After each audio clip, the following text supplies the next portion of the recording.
पृथ्वीराज चौहान नाम तो सबने सुना होगा, लेकिन शायद किसी ने एक उनकी स्टोरी या कहानी सुनी हो। तो चलिए पहले अपन कहानी सुनते हैं, इसके बाद आगे डिस्कस करते हैं। जिन लोगों ने हिस्ट्री ज्यादा अच्छे से पढ़ी नहीं, उन लोगों को भी ये पता चल गया है कि पृथ्वीराज चौहान जी के पास शब्द भेदी बाण चलाने की विद्या थी।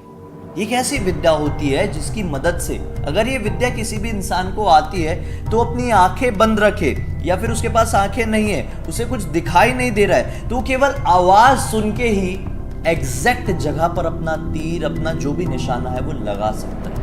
और उसके लिए बहुत ही आसान होता है अगर उसे बहुत अच्छे से शब्द भेदी बाण चलाने आते हैं। यही स्पेशल पावर पृथ्वीराज चौहान के पास थी। ये जो शक्ति है ये गिने चुने लोगों के पास ही रही है, उनमें से एक पृथ्वीराज चौहान भी थे। अब इनके पास ये इतनी खतरनाक शक्ति आई कैसे, इनके पास ये पावर कैसे आई, इनके पास ये विद्या कैसे आई, इसको लेकर तरह तरह के फैक्ट्स इस दुनिया के सामने हैं। जितने मुंह उतनी बातें। बहुत सारे लोग, इनमें मैक्सिमम लोग क्या कहते हैं कि पृथ्वीराज चौहान जी के पास ये वाली जो विद्या है वो आई है अश्वत्थामा की मदद से। यानी कि शब्द भेदी बाण चलाने पृथ्वीराज चौहान जी को किसी और ने नहीं, अश्वत्थामा ने सिखाए थे। अब इसके पीछे की कहानी क्या है? पृथ्वीराज चौहान अश्वत्थामा से कैसे मिल गए? अश्वत्थामा जो कि आज भी जीवित है, आप लोगों को पता होगा ना? क्या नहीं पता? मेरे वीडियो ध्यान से नहीं देखते हो? शुरू से सब कुछ बताना पड़ेगा क्या? चलो शुरू से सब कुछ बताते। थोड़ा पहले चलते हैं पृथ्वीराज चौहान जी के बचपन में। जब ये युवराज हुआ करते थे, कुंवर हुआ करते थे, तब ये गुरु से सारी जो विद्याएं हैं, जो शिक्षा है वो प्राप्त कर रहे थे। एक दिन उनके गुरु ने बताते हैं कि कैसे जो राजा दशरथ थे, उन्होंने केवल आवाज सुन के ये सोचा कि सामने मेरे दूर कहीं जानवर है, अपने तीर चला दिए। उनको दिखाई नहीं दे रहा था क्योंकि उस समय रात का अंधेरा था। केवल आवाज सुन के उन्होंने तीर चला दिए और वो बाण जाके एग्जैक्ट वहीं पर लगा जहां वो मारना चाहते थे। लेकिन अफसोस वो जानवर नहीं, वो इंसान था, वो श्रवण कुमार थे, जिस वजह से श्रवण कुमार की मृत्यु हो गई। तो इससे जो उनके शिष्य थे गुरु जी के, उनको यह पता चला कि राजा दशरथ के पास एक ऐसी शक्ति थी जिस शक्ति की मदद से वो आंखें बंद करके भी, बिना देखे भी एग्जैक्ट वहीं पर तीर चला सकते थे जहां वो चाहते थे। गुरुदेव जब ये बात बता रहे थे तो उनके शिष्य सुनकर बहुत ज्यादा हैरान हुए, बिल्कुल चौंक गए। इन शिष्यों में एक पृथ्वीराज चौहान भी थे। पृथ्वीराज चौहान ने तुरंत बोले कि गुरुदेव आप तो हमें इतना कुछ सिखा रहे हैं, ये कब सिखाएंगे? शब्द भेदी बाण चलाना कब सिखाएंगे? तो गुरुदेव ने हंसते हुए कहे कि ये तो तुम्हें कोई नहीं सिखा सकता। पूरे भारतवर्ष में आज के टाइम कोई भी ऐसा गुरु मौजूद नहीं है, जीवित नहीं है, जो ये विद्या किसी को भी सिखा सके। लेकिन पृथ्वीराज चौहान एक हटीले स्वभाव के थे, जिद्दी थे, वो ये चीज सीखना ही चाहते थे। बस इसी एक सोच के साथ उनका समय जो है आने वाला कटता गया, वो सारी शिक्षाएं प्राप्त कर लिए। लेकिन एक दिन उन्हें पता चला कि अश्वत्थामा जो कि महाभारत के ही योद्धा है, वो मध्य प्रदेश और महाराष्ट्र के बीच में एक शहर है बुरहानपुर, उससे कुछ ही दूरी पर स्थित है असीरगढ़ का किला। वहां पर रोज सुबह आते हैं और भगवान शिव की पूजा अर्चना करके लौट जाते हैं। पृथ्वीराज चौहान को यह पता चला तो पृथ्वीराज चौहान ने सोचे कि ये अगर महाभारत के योद्धा है तो इन्हें जरूर शब्द भेदी बाण चलाना आता होगा, क्योंकि अश्वत्थामा सबसे वीरों में से एक थे। महाभारत के युद्ध में जितने भी योद्धा शामिल हुए थे, उन वीरों में माना जाता है कि सबसे ज्यादा ताकतवर अश्वत्थामा ही थे। लेकिन वो अपनी पूरी शक्ति से कभी लड़ नहीं पाए, इसलिए उनकी शक्ति कभी उभर कर दुनिया वालों के सामने नहीं आ पाई। इसके पीछे का कारण मैं आप लोगों को बताता हूं। एक बार की बात है, दुर्योधन ने अश्वत्थामा से कहा कि भाई तुम इतने ज्यादा ताकतवर हो, तुम्हारे पास इतनी विद्याएं हैं, तुम्हारे पास इतनी शक्ति है, तुम युद्ध लड़ क्यों नहीं पा रहे हो ठीक से? तो अश्वत्थामा ने बोले कि मुझे समझ में ही नहीं आता है कि जब भी मैं बाण चलाने की कोशिश करता हूं, बाण नष्ट हो जाते हैं, ध्वस्त हो जाते हैं। मतलब सोचो, अश्वत्थामा की भुजाओं में ही इतनी ताकत थी कि वो बाणों को उठाते थे और चलाने ही वाले होते थे कि बाण ध्वस्त और नष्ट हो जाते थे। इस वजह से वो युद्ध कर ही नहीं पा रहे थे। अब दुर्योधन ने कहे कि देखो, अब मैं कुछ नहीं जानता, कल का युद्ध तुम ही लड़ोगे और तुम्हें पूरे पांडवों की सेना को समाप्त कर देना है। अश्वत्थामा ने कहे कि ठीक है, मैं तो लड़ लूंगा, लेकिन मुझे 700 बैलगाड़ियां भर के लोहे के तीर चाहिए, तभी मैं उनकी सेना का अंत कर पाऊंगा। दुर्योधन ने इतनी तीरों का इंतजाम करवा दिया। अगले दिन महाभारत का युद्ध फिर से शुरू हुआ तो अश्वत्थामा ने रणभूमि में बिल्कुल हाहाकार मचा दिया। जहां भी उनके बाण जाते थे वहां पर मौत चिल्ला चिल्ला कर फैल जाती थी। अब ये चीज देखकर अर्जुन बहुत घबरा गए। उन्होंने भगवान श्री कृष्ण से बोले कि अश्वत्थामा को कैसे रोका जाए, क्योंकि अश्वत्थामा कोई और नहीं भाई भगवान शिव के अंश थे।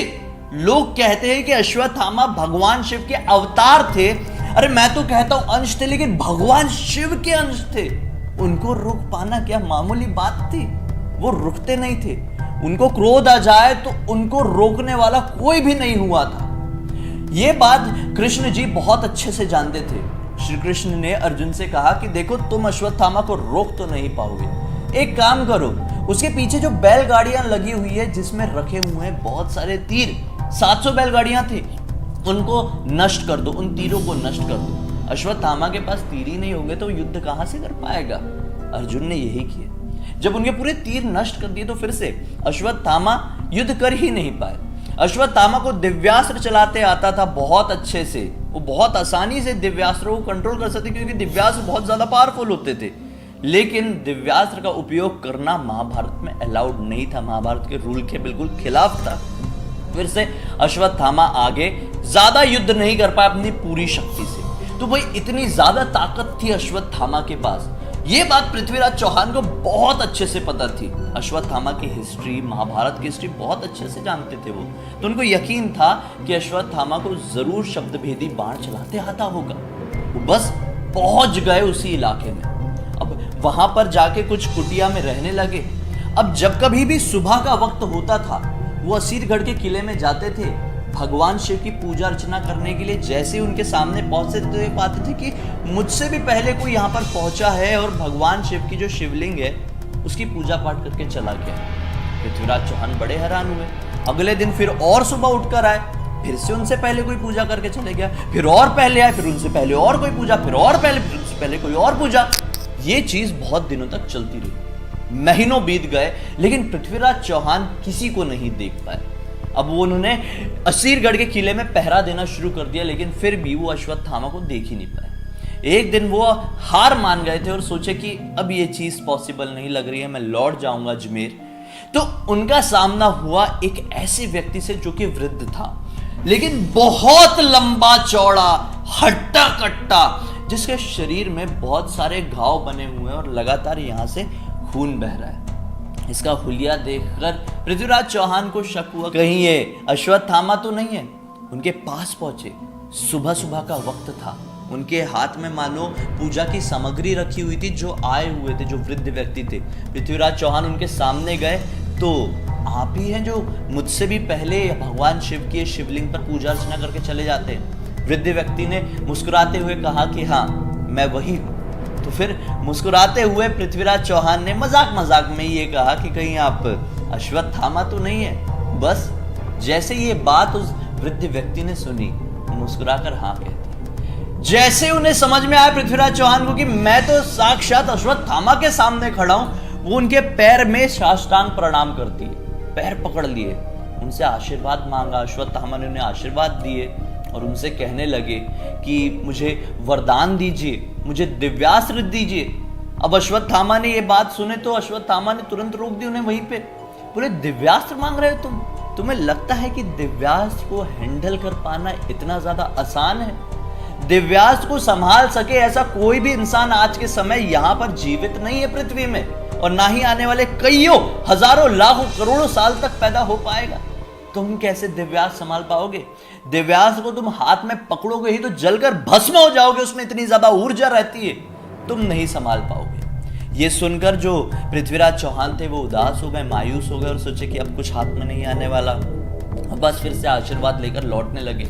लेकिन अश्वत्थामा को जो भविष्य है वो देखना आता था। अश्वत्थामा ने भविष्य देख लिया। वो जान गए कि पृथ्वीराज चौहान को इस चीज की जरूरत पड़ेगी। लौटते हुए पृथ्वीराज चौहान को अश्वत्थामा ने रोका और कहे कि मैं तुम्हें शब्द भेदी बाण चलाने सिखा सकता हूं। बस जैसे ये बात पृथ्वीराज चौहान ने सुने वो हक्के बक्के रह गए, क्योंकि वो तो बचपन में यही चाहते थे कि मैं यही चलाना सीख जाऊं। और सामने से अश्वत्थामा ने उन्हें कह दिया कि मैं तुम्हें शब्द भेदी बाण चलाना सिखाऊंगा। तुरंत तैयार हो गए। अश्वत्थामा ने कुछ दिनों तक उन्हें शब्द भेदी बाण चलाना सिखाए और वो पूरी तरह से निपुण भी हो गए। उसके बाद आप सभी लोगों को सब कुछ पता ही है, सारी चीज़ें पता है कि किस प्रकार से उनका फिर मोहम्मद गौरी से युद्ध हुआ, फिर कैसे उन्होंने, जैसे मैंने स्टार्टिंग में बताया, मोहम्मद गौरी को मारा और हमारा इतिहास इतना बड़ा बन गया। तो अश्वत्थामा, अब बहुत सारे लोग भाई ये सोच रहे होंगे कि अश्वत्थामा आज भी कैसे जीवित है। जिनको पता है वो पता है, जो लोग नहीं जुड़े उन लोगों को तो नहीं मालूम ना। तो मैं उन लोगों को बता दूं कि भाई अश्वत्थामा इतने सालों से जीवित इसलिए क्योंकि उन्हें भगवान श्री कृष्ण का श्राप था हमेशा जीवित रहने का, पीड़ा में जीवित रहने का। क्योंकि ना क्या हुआ था, जब महाभारत का युद्ध खत्म होते आ गया था, सारे योद्धा कौरवों के मर गए थे, दुर्योधन भी धराशायी हो गया था। तो दुर्योधन के सामने अश्वत्थामा गए, अश्वत्थामा अकेले बचे हुए थे। बोले तुम मेरा सेनापति का तिलक कर दो, बाकी मेरे ऊपर छोड़ दो, मैं सब संभाल लूंगा। दुर्योधन ने हाँ कह दिया, सेनापति का तिलक कर दिया। उसी रात को ये जो अश्वत्थामा थे वहां पर पांडवों की कुटिया के पास पहुंचे, मतलब उनका जो कैंप लगा हुआ था पांडवों का, और रात का वक्त था।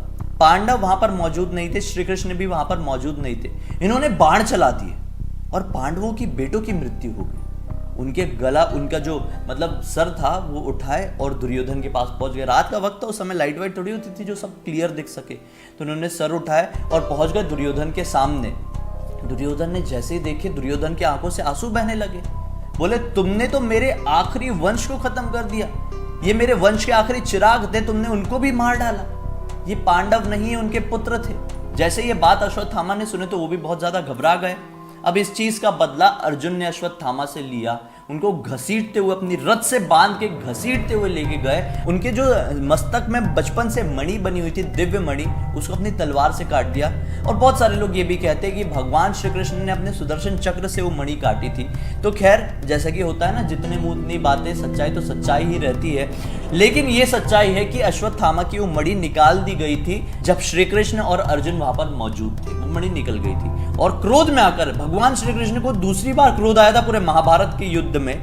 तो यहां पर क्रोध में आकर ये कहा भगवान श्री कृष्ण ने कि तुम एक ब्राह्मण पुत्र हो, तुम ऐसा काम कैसे कर सकते हो, किसी को छल से कैसे मार सकते हो, बच्चों के ऊपर कैसे प्रहार कर सकते हो। मैं तुम्हें श्राप देता हूं, ये जो तुम्हारी मणि निकली है ना, जो पैदाइशी तुम्हारे पास मौजूद थी, इससे तुम्हें हो रहा होगा कष्ट। इसी कष्ट के साथ तुम्हें समय चक्र के अंत होते तक जीवित रहना पड़ेगा।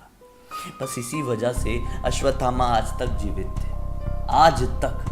और माना जाता है कि पृथ्वीराज चौहान का भी सामना इसी तरह से उनसे हुआ। खैर, तो भाई जिनको भी नहीं पता था कि पृथ्वीराज चौहान जी के पास ये शब्द विधि, जो तीर चलाने की जो शक्ति है, कला है, देखिए ये एकदम इम्पॉसिबल है। मुझे लगता है इम्पॉसिबल है, आप लोगों को भी लगता होगा बिल्कुल ये इम्पॉसिबल है। खासकर इस युग में या इस फ्यूचर में वैसे तो कुछ भी इम्पॉसिबल है, लेकिन आंखें ना होते हुए भी किसी को देख के मारना ये इम्पॉसिबल है। और वो अश्वत्थामा से उन्हें सीखी थी। और अगर आप इनकी, ये कवि थे जो जिन्होंने कविता जो सुनाई थी, इनने बताया है कि उनने जो कवि थे उनकी किताब में लिखी हुई है पृथ्वीराज, क्या है उसका नाम, अभी इनने बोला था। और अभी 2 किताबें उस टाइम की, 2 बुक और हैं, मैंने हिस्ट्री में पढ़ा तो 2 बुक और हैं जिसमें आप पृथ्वीराज चौहान जी हैं, इनके बारे में और अच्छे, अगर आप जानना चाहते हैं तो इनके बारे में और अच्छे से जान सकते हैं। जो कि 2 बुक, एक संस्कृत में है और एक उस टाइम की कुछ में है, और फिर जो 1100-1200 ईस्वी में उसी टाइम की बुक हैं। तो आप अगर अच्छे से और हिस्ट्री जानना चाहते हो तो उन बुक को परचेज़ कर लें, उनमें आपको एकदम तरीके से सारी हिस्ट्री मिल जाएगी पृथ्वीराज चौहान जी के बारे में। चलिए अगले किसी वीडियो में फिर मिलते हैं, कोई अच्छी सी वीडियो लाके। जय हिंद।